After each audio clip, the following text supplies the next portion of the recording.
우리는 항상 만남 속에서 살아가고 있습니다.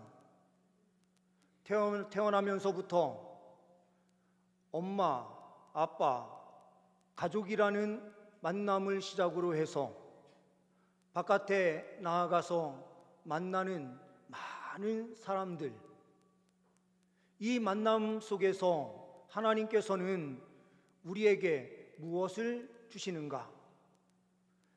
늘 항상 하나님 뜻 앞에 우리를 엎드려 순종케 하신다라고 하는 사실입니다. 이 사실을 기억하고 만남 속에서 늘 항상 하나님의 뜻을 이룰 수 있는 주의 백성들이 될 수 있기를 간절히 소망합니다. 우리가 잘 알고 있는 주인공과 같은 사람이 있습니다. 남아프리카 공화국의 만델라 대통령입니다.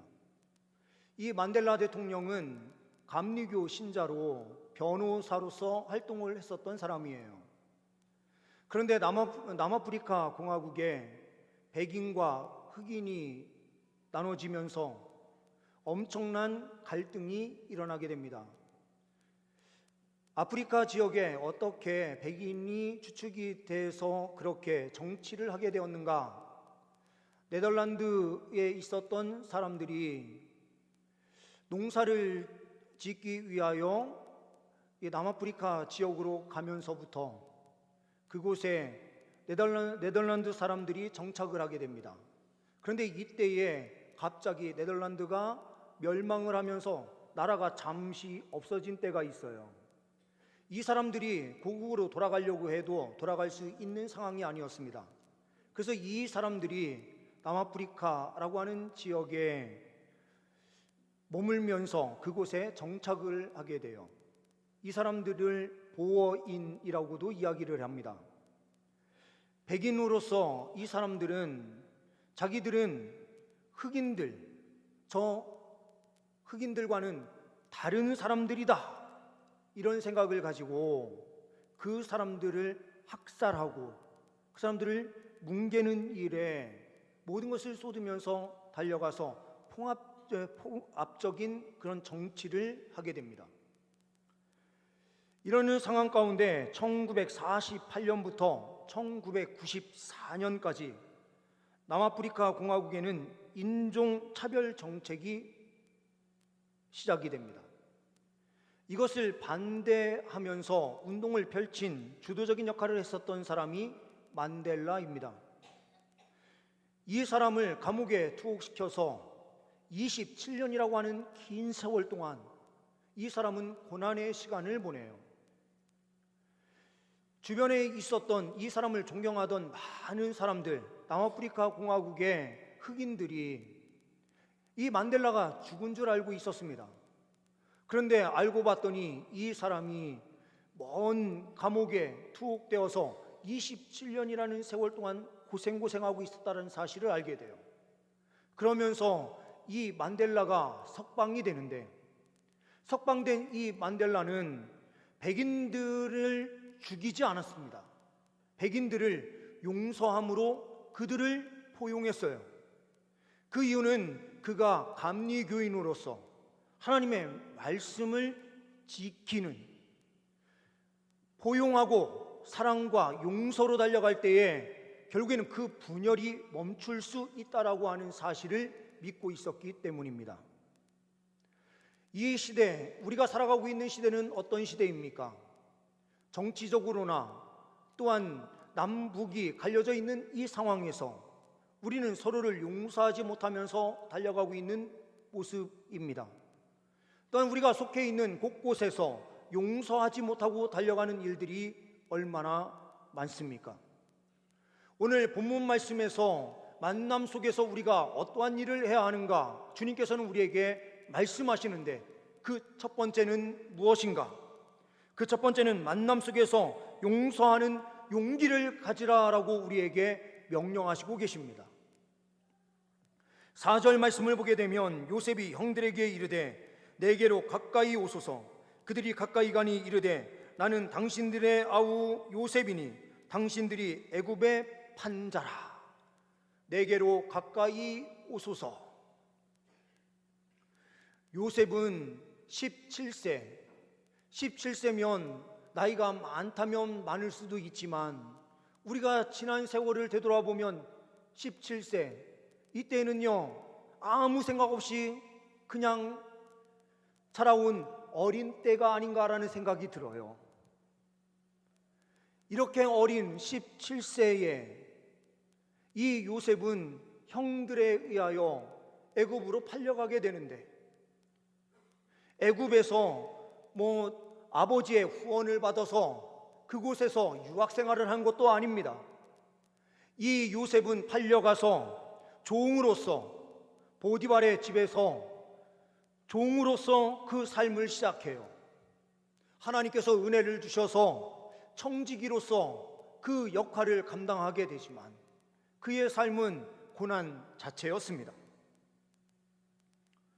노예로 팔려온 지 13년 만에 총리로 등극을 하게 됩니다. 13년 세월 참 쉽지 않아요. 오늘 본문의 배경은 이 17년이 지난 후 30세가 되었을 때에 풍년이 7년이 있고 흉년이 2년이 있은 때였으니 9년을 합치게 되면 총 22년, 아버지 곁을 떠난 지 22년의 세월이 된 때였습니다. 이때에 요셉은 애굽의 총리로 기세등등한 삶을 사는 것처럼 보이지만 그의 생각은 항상 아버지, 형제들 생각이었던 것 같아요.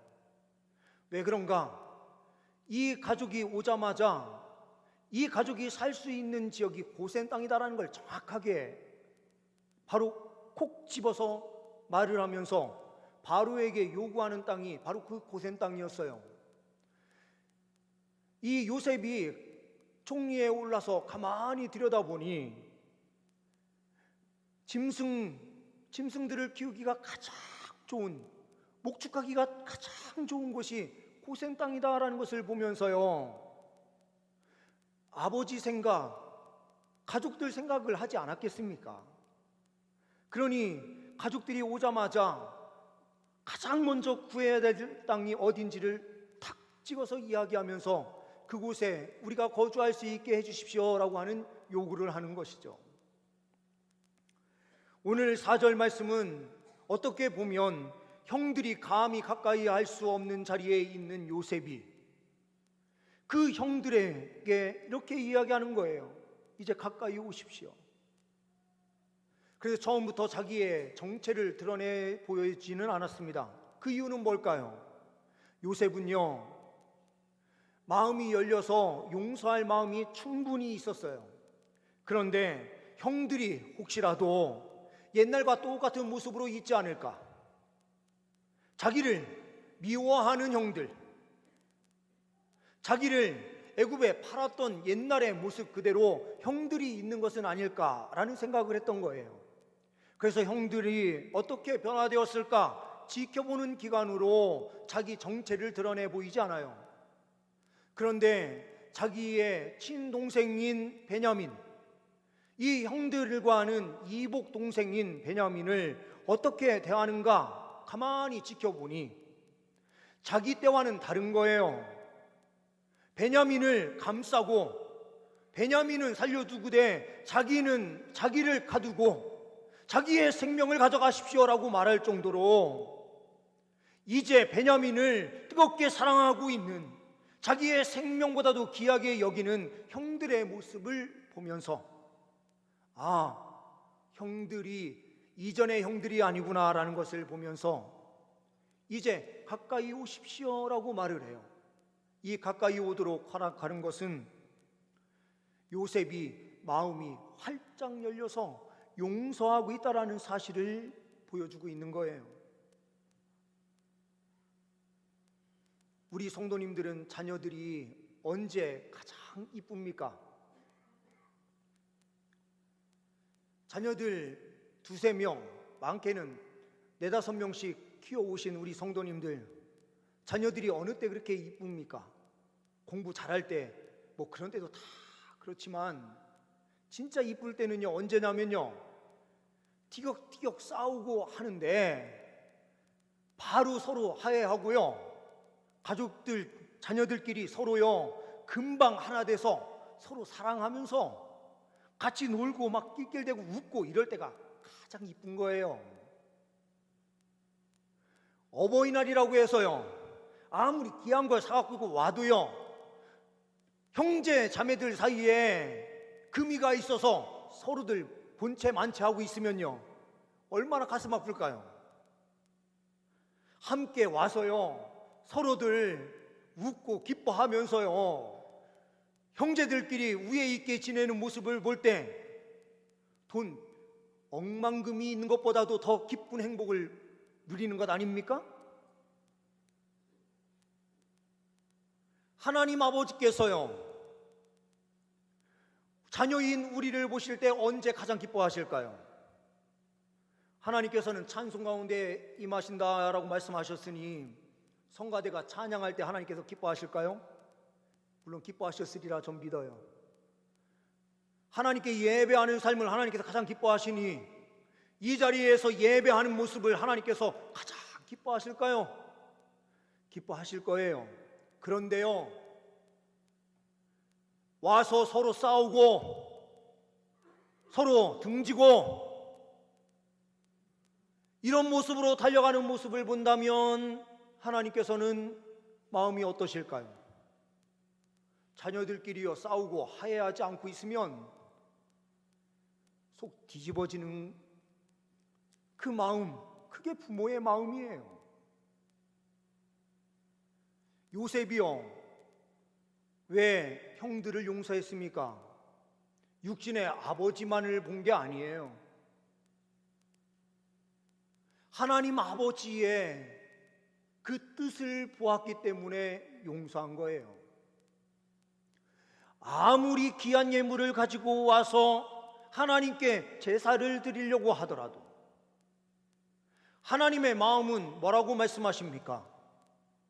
혹시라도 형제들끼리 싸운 그런 마음, 용서하지 못한 마음이 있으면 그 재물을 놓고 다시 돌아가서 형제들과 사화한 후에, 화해한 후에 다시 돌아와서 하나님께 그 재물을 드려라 라고 예수님께서는 말씀하시는 것을 봐요. 이렇게 말씀하시는 이유는 하나님께서 가장 기뻐하는 것은 주의 자녀들끼리 서로 사랑하는 것이기 때문인 거죠.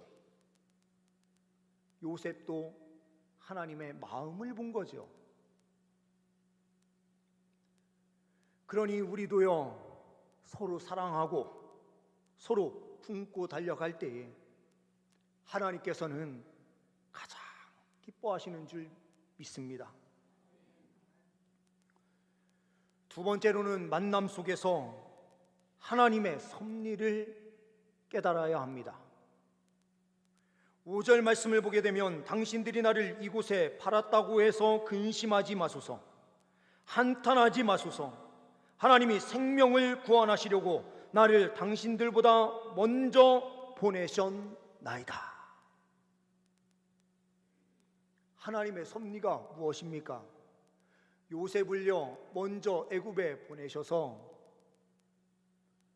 하나님이 선택한 그 자녀들이 생명을 보존하도록 하는 것, 야곱의 후손들, 이 12 자녀들을 통하여 형성되는 12 지파를 통하여 하나님 나라, 하나님께서 통치하신 나라가 어떠한 나라인지 이것을 보도록 하시기 위하여 이스라엘 백성들을 애굽 땅에서 잘 먹고 잘 살며 다산의 복을 누리면서 400년 동안 잘 성장할 수 있도록 하나님께서는 요셉을 먼저 그곳에 보내어 주셨다라는 것. 요셉은요 영적인 눈이 열려 있었던 거예요. 하나님께서 나를 이곳에 보내신 목적이 무엇인지를 알았어요. 그래서 하나님의 섭리를 깨달으니 싸울 이유가 없고 용서하지 못할 이유가 없었던 것입니다. 은퇴하신 이재철 목사님이 요셉의 고난에 대하여 해석을 하면서 이 고난은 항상 요셉을 업그레이드, 성장시키신 과정 가운데 주신 것이 고난이었다라고 설명을 하더라고요. 그러면서 네 가지를 이야기하는데요. 구덩이에서 빠진 그 고난으로부터 시작이 되는데요. 구덩이에서 빠진 요셉, 이때에요, 형들에게 매달려요. 형들, 그러지 마세요. 저를 살려주세요. 이 요셉을 파는 가운데 있을 때에도 요셉은 형들, 그러지 마세요 라고 울부짖으면서 형들에게 계속해서 외쳤어요. 그런데 팔려가는 과정 속에서 이 요셉은 무엇을 알게 되는가? 오직 자기중심적인 삶을 살았던 것을 회개했다라고 이야기를 해요. 아버지의 사랑을 받으면서도, 풍성한 사랑을 받으면서도 옆에 있는 형들의 고통, 어려움을 보지 않았어요.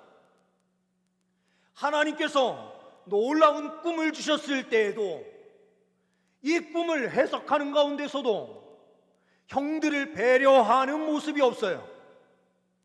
철저하게 자기중심적인 해석, 자기중심적인 삶을 살아가요. 그런데 이 구덩이에서 빠져서 그리고 팔려가는 과정 속에서 자기중심이 아니라 하나님 중심으로 바뀌면서 그의 인생은 보는 관점이 완전히 바뀌게 된 거예요. 자기중심의 틀이 깨워지는 업그레이드가 그의 삶에 펼쳐진 것이죠. 성장이 일어난 거예요.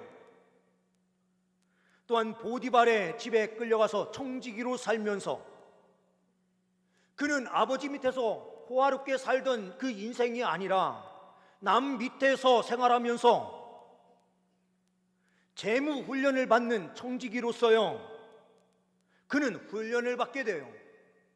남 생활 종으로서 살아가지만 이 재무 훈련을 통해서요, 그는 총리로서 올라갈 때에 그 역할을 감당할 수 있는 기반이 될 수 있도록 훈련을 받게 돼서 이 훈련은 요셉에게 업그레이드가 되는 성장의 과정이 돼요.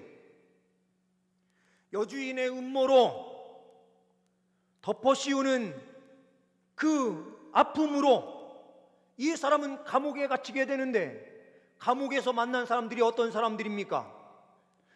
정치인들이 정치에서 밀려서 감옥에 갇히는 국사범들이 그곳에 갇히게 되는데 요셉이 그곳에 함께 갇히게 돼요.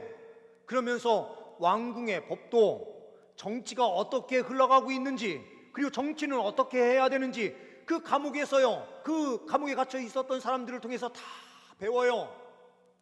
이 감옥의 세월이요, 고통의 시간으로 끝난 것이 아니라 그의 삶에 업그레이드가 펼쳐진 거예요.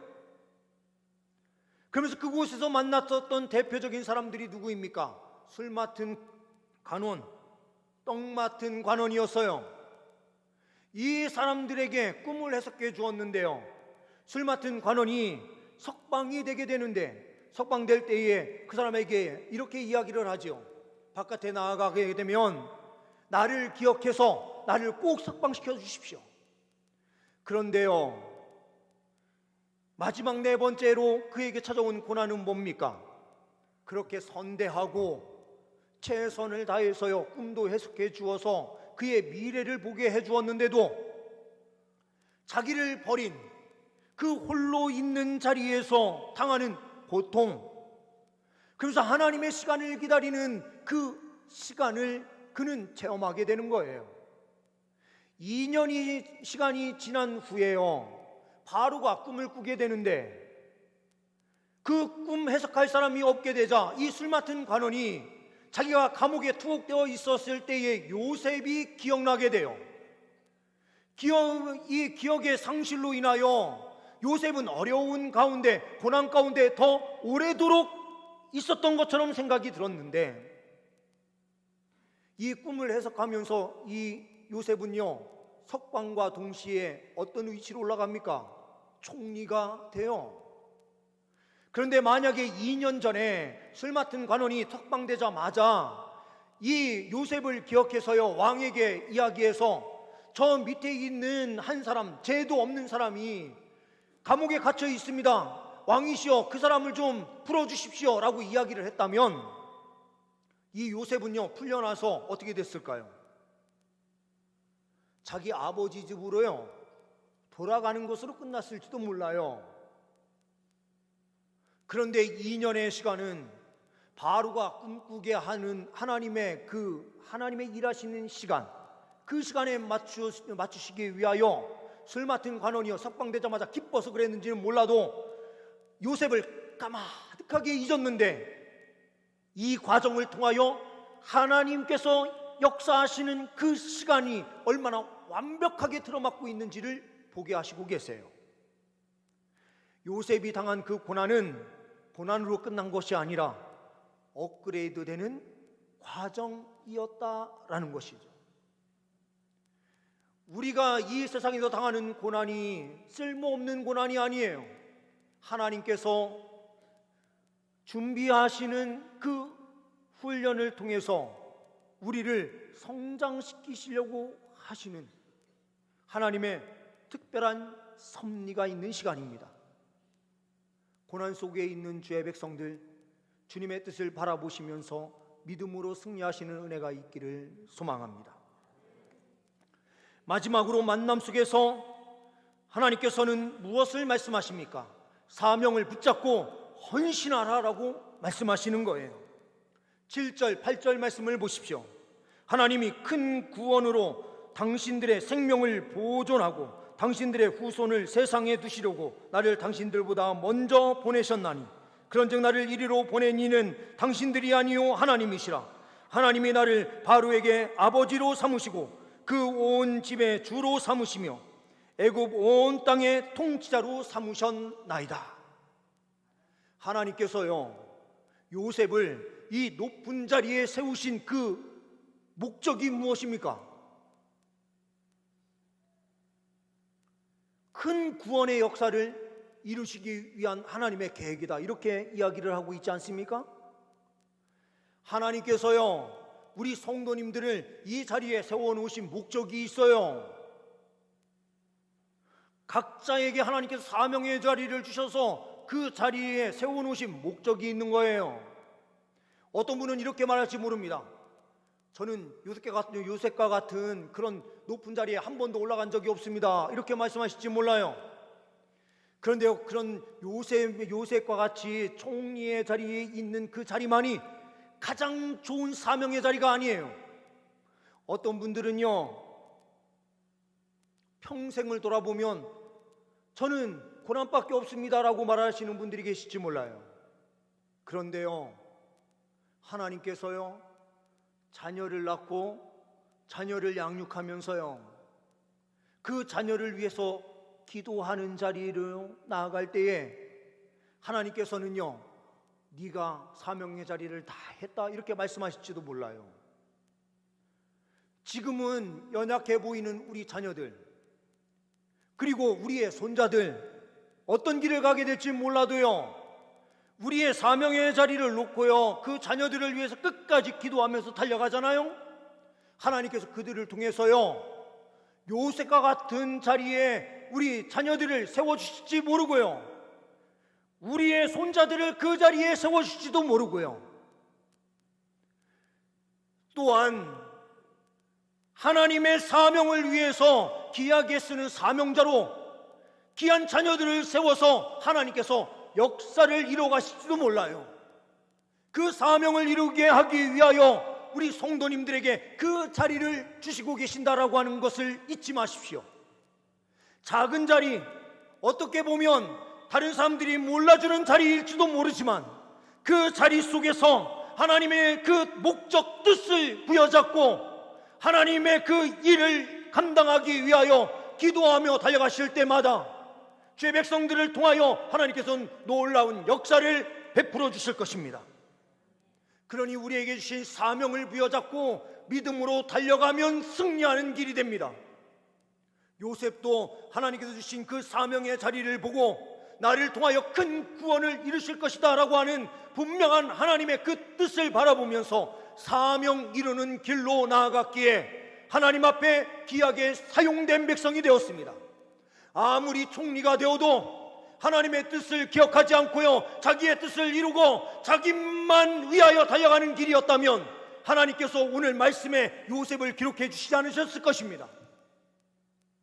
요셉은 자기를 그 자리에 세우신 목적, 하나님의 뜻을 정확하게 보았고 하나님의 뜻을 이루기 위하여 그는 형들도 용서하였고 하나님의 그 목적 뜻을 보았으니 그는 마음을 열어서 모든 사람을 포용하고 애굽에서 그 역할을 감당하며 달려갈 수 있었던 것입니다. 이 자리에 주님께서 오늘 이 순간에 이 말씀을 듣게 하시는 목적 뜻이 있습니다. 하나님 말씀 부여잡고 하나님의 사명을 이루므로 하나님께 기억되는 귀한 주의 백성들 되시기를 간절히 소망합니다. 기도하십니다. 하나님 아버지 감사합니다. 우리에게 귀한 만남을 허락하여 주셔서 용서할 수 있는 용기를 내게 하시고 하나님의 섭리를 깨닫고 하나님의 사명 이루는 길로 힘있게 나아갈 수 있도록 인도하여 주시니 감사합니다. 주의 공동체가 서로 사랑하며 존경하며 함께 하나님의 뜻을 이루기 위하여 힘있게 달려가는 은혜의 역사가 펼쳐지게 하옵소서. 주님께 감사 영광 올려드리오며 우리 주 예수 그리스도의 이름으로 기도하옵나이다. 아멘.